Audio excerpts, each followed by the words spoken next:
Today is the 73rd anniversary of Franklin Delano Roosevelt saying this. In the future days, which we seek to make secure, we look forward to a world founded upon four essential human freedoms. The first is freedom of speech and expression everywhere in the world. The second is freedom of every person to worship God in his own way everywhere in the world.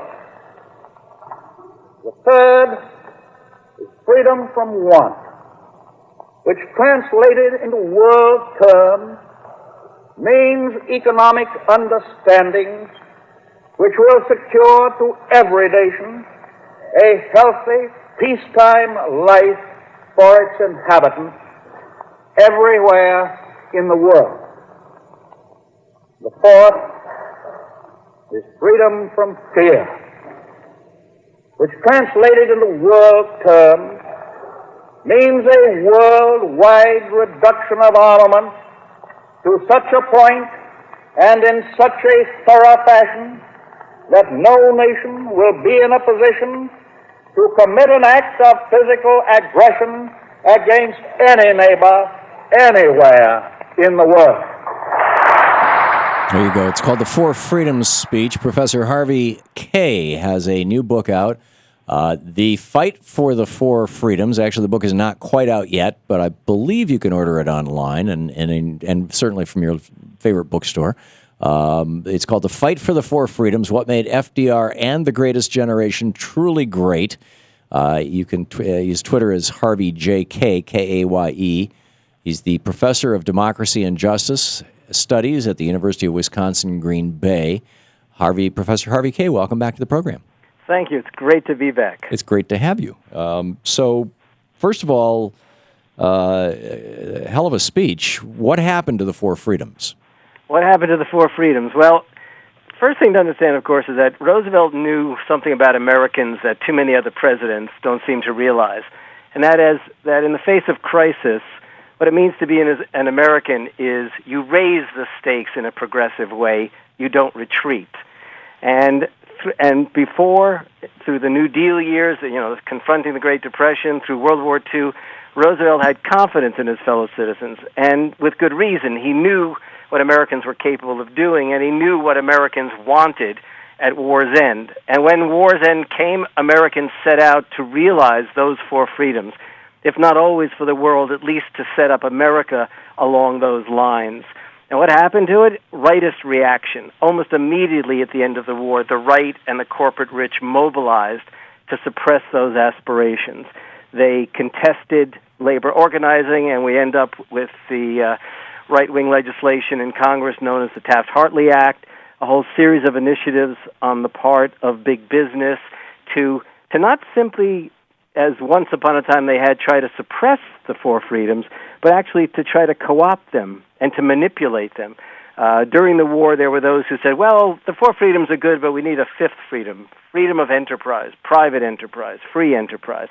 After the war, they accepted that they accepted the fact there was probably no going back. At least many of them accepted there was no going back to the days before the New Deal. But the idea of extending freedom, equality, and democracy and pushing the four freedoms even further in America was not on business's agenda, and decidedly not on the conservative agenda. So, I'd say in a small way, Lyndon Johnson brought that back with the Great Society, although it was so badly tainted and contaminated by the Vietnam War. Oh, absolutely, Tom. The same generation that came of age in the Great Depression and advanced the New Deal by their own labors in the CCC and the WPA, and then went on to fight in World War II, these 16 million young Americans, they enter middle age in the 1960s, and I actually would argue that it's that same generation that issues the call for the Great Society, issues the call for civil rights, issues the call for many of the progressive initiatives of the 60s, and ends up enacting them, basically, pushed and encouraged by, well, your and my generation. Mm-hmm. Yeah, by the boomers, the those the generation that entering followed. into our teen and early adulthood in the 60s. Yeah.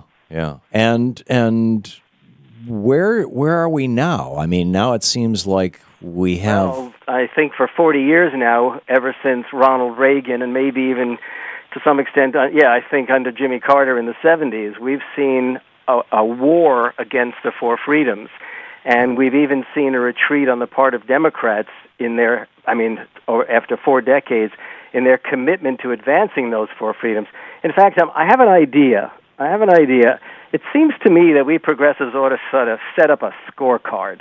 There are those who like to set up a scorecard on how much the national debt grows, or William Bennett's scorecard on what happened to American values. Well, we need to set up a scorecard in which we keep a record of just how much our liberal and progressive politicians actually pursue the four freedoms, right? Mm-hmm. We ought to be asking ourselves regularly, are they actually trying to live up to the democratic aspirations of the greatest generation, which we ourselves carry forth, but we don't necessarily advance effectively? Hey, freedom of speech, freedom of religion, freedom from want, and freedom from fear. Freedom from fear is basically, let's not have war around the world. The UN was, the great hope for that. Freedom from want, though, I think is the most interesting. FDR made government the employer of last resort. When capitalism fails, government would step in with the CCC, the WPA, and all those other agencies.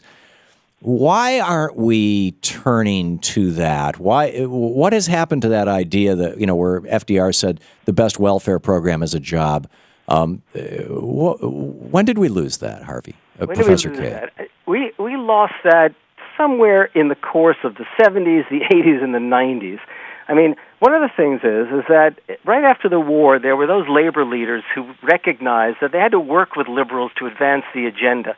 But they were concerned that even liberals seemed to see the agenda as something that was pursued in Congress, that there was a series of legislative initiatives.